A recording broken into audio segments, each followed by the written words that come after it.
안녕하세요, 일려입니다. 오늘은 저의 신우지지에 관한 이야기를 하겠습니다. 제가 풍수를 연구하는 목적은 내 조상을 명당자리에 모시고 나 또한 후손을 위해 명당자리에 묻히기 위해서입니다. 그리고 내 손으로 직접 신우지지를 조성하는 이유는 풍수인으로서 내 묘자리를 내 손으로 조성한다는 의미와 함께 머지않아 마주하게 될 죽음을 그저 담담하게 인정하고 싶었기 때문입니다. 죽음이 낯설지 않을 때 비로소 남은 삶이 더욱 감사하고 소중할 것이라는 생각이 들었습니다. 그리고 장법은 지방마다 다르고 집안마다 다르듯 오늘 소개하는 묘지 조성 방법 또한 여러 장법 중에 하나라는 것을 말씀드립니다. 그럼 시작하겠습니다. 진열의 폭과 길이는 대자연이 이미 정해놓았기 때문에 조금이라도 벗어나면 실혈입니다. 그러므로 진열의 면적이 합장할 자리인지 아니면 단장할 자리인지를 확인하는 것이 우선입니다. 진열의 면적이 확인되었다면 금정틀을 설치합니다. 금정틀을 설치하는 이유는 회각틀을 정확하게 배치하여 진열의 체백을 적확하게 모시기 위해서입니다. 저 같은 경우는 진열폭보다 약 20cm 여유를 주고 제작합니다. 그리고 금정틀을 배치할 때는 실을 띄어 진열의 좌향에 금정틀의 중심을 맞춰 말뚝으로 고정하고 그것을 기준으로 회곽틀을 설치합니다. 금정틀을 배치하였으면 천광 작업을 시작합니다. 일반적으로 포크레인으로 천광 작업을 하는 경우가 많지만 사람이 직접 삽과 꽃갱이를 이용하여 천광 작업을 해야 합니다.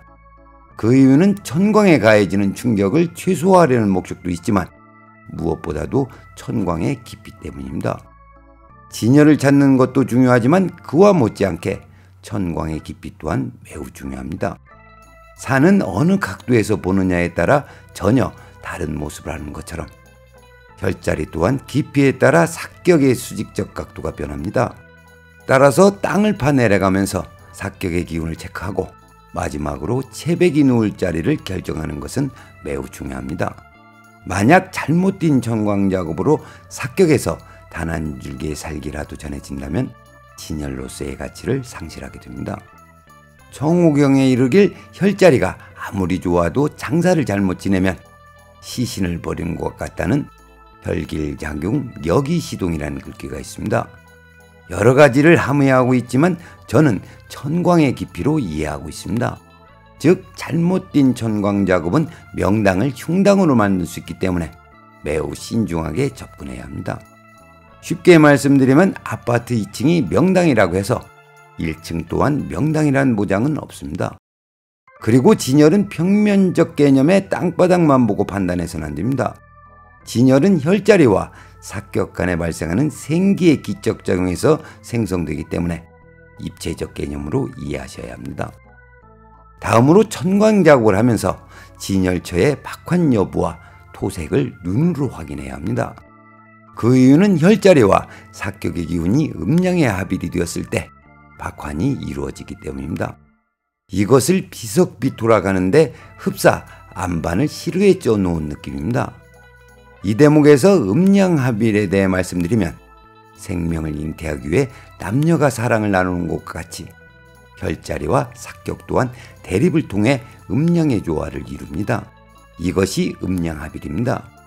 그리고 혈자리는 삭격은 양입니다. 예를 들어 혈자리가 연극무대라면 그 무대를 향해 조사하는 조명을 삭격이라고 생각하시면 됩니다. 그리고 어머니의 자궁이 생명을 잉태하듯 혈자리는 명당발복으로 이어집니다. 이때 혈자리가 건강한지를 눈으로 확인할 수 있는 것이 박환입니다. 박환이 되지 않는 이유는 여러 요인이 있는데 대표적으로 혈자리에 바람이 타면 박환이 되지 않습니다. 이는 자궁에 병이 있으면 생명을 잉태할 수 없는 것과 같은 이치입니다. 그런데 중요한 것은 혈자리에서의 박환은 필요 조건이지 충분 조건이 아니라는 사실입니다. 부연 설명을 하면 진열에서는 박환된 땅이 나와야 하는 것은 당연합니다.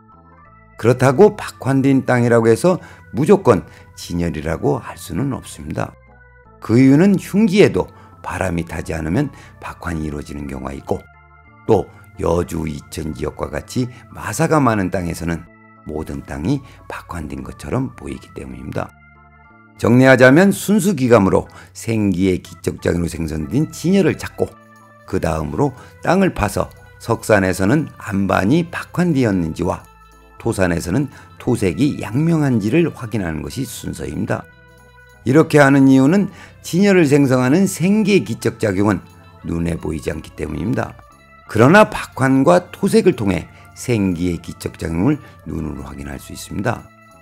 천광의 깊이가 결정되면 수평자와 호미를 이용하여 평탄 작업을 합니다. 평탄 작업이 마무리되면 회곽틀을 배치합니다.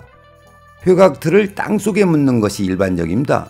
그러나 오늘 작업은 언제 사용될지 모르는 신우지지이기 때문에 거푸집 개념의 조립식 회곽틀을 제작하였습니다. 보편적으로 회곽틀의 모양은 직사각형입니다. 그러나 마름모 형태로 제작한 것은 견고한 회곽을 만들기 위해서입니다. 지금부터는 왜 회곽을 해야 되는지에 대해 말씀드리겠습니다. 묘지를 조성하면서 회곽을 해야 하는 이유는 나무뿌리나 건수의 침습을 방지하는 데 목적이 있지만 그보다 중요한 것은 습도 조절입니다. 생석회는 건조하면 습기를 발산하고 습하면 습기를 흡수하는 성질이 있어서 채백이 모셔진 속광의 습도를 일정하게 유지하는 기능을 합니다.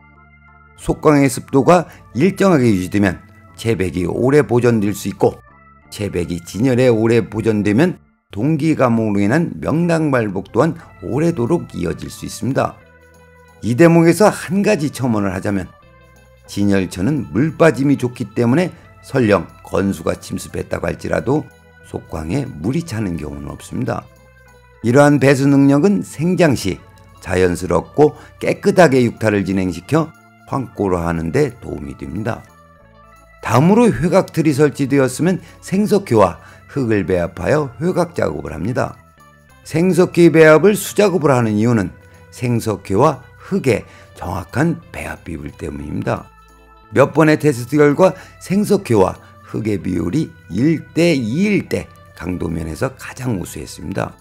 그리고 채로 친 고운 흙과 생석회를 충분히 섞어야만 회곽의 강도가 강하고 균일합니다.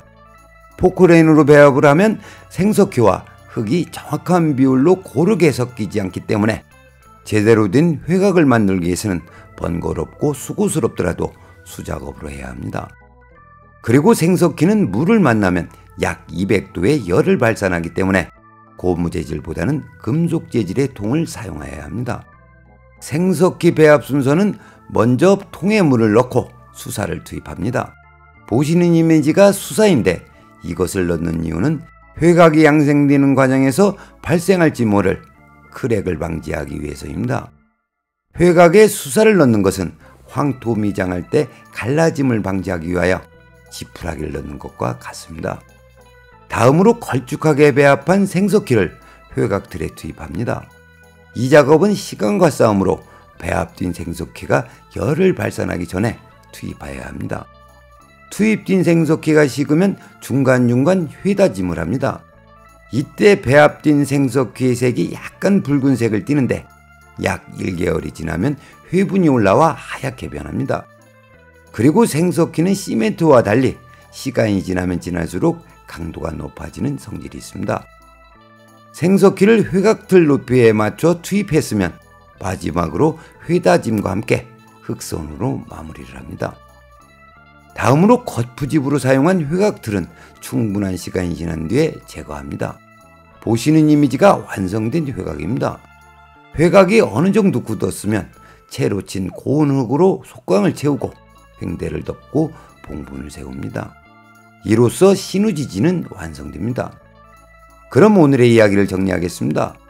대문 밖이 저승이란 말이 있습니다. 나이가 들고 보니 죽음이 결코 멀리 있지 않다는 것을 항상 느끼고 있습니다. 이제 어떻게 살 것인가가 아닌 어떻게 삶을 마무리할 것인가가 고민되는 시기인 것 같습니다. 저는 오늘 삶과 죽음의 연장선에 있는 신우지지를 제 손으로 완성했습니다.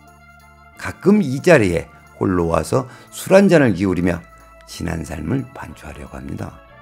오늘은 여기까지 하겠습니다. 시청해주셔서 감사합니다. 구독과 좋아요, 알림 설정은 필수!